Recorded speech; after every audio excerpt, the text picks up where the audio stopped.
मरकज़ी हुकूमत का सुप्रीम कोर्ट में मुअक्किफ वक्फ तरमीमी एक्ट 2025 की मुतनाज़ा शकों पर फ़ी-उल-हाल अमल नहीं होगा।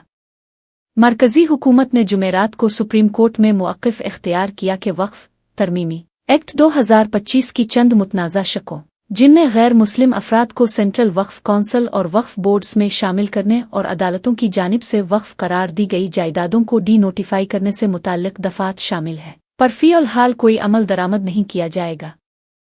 Chief justice of India Sanjiv Khanna, justice P V. Sanjay Kumar और जस्टिस के.वी. वसवानाथन पर मुश्तमिल 3 रुकनी बेंच ने ये यकीन दहानी हुकूमत के वकील सॉलिसिटर जनरल तुषार मेहता की जानिब से रिकॉर्ड की।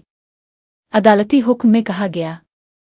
समाअत के दौरान सॉलिसिटर जनरल मेहता ने कहा कि हुकूमत 7 दिन के अंदर एक मुख्तसर जवाब दाखिल करेगी और इस दौरान 2025 के एक्ट के तहत किसी बोर्ड या कौंसिल में कोई तकर्री नहीं की जाएगी। उन्होंने ये भी यकीन दहानी कराई कि वक्फ बशमूल वक्फ बाय यूज़र जो नोटिफिकेशन आ गज़ट के ज़रिए पहले ही वक्फ करार दिए जा चुके हैं, उनकी हैसियत में कोई तब्दीली नहीं की जाएगी। अदालत ने मरकज़ को 7 दिन में जवाब दाखिल करने की मोहलत दी है, जबकि अर्जी गुजारों को इसके बाद 5 दिन में अपना जवाब दाखिल करने की इजाज़त दी गई है। मुआमले की अगली समाअत 5 मई को होगी, जिसमें सिर्फ अबूरी अहकामात और हिदायत पर गौर किया जाएगा। बेंच ने वाज़ेह किया, अगली समाअत महज हिदायत और अबूरी अहकामात से मुताल्लिक़ होगी।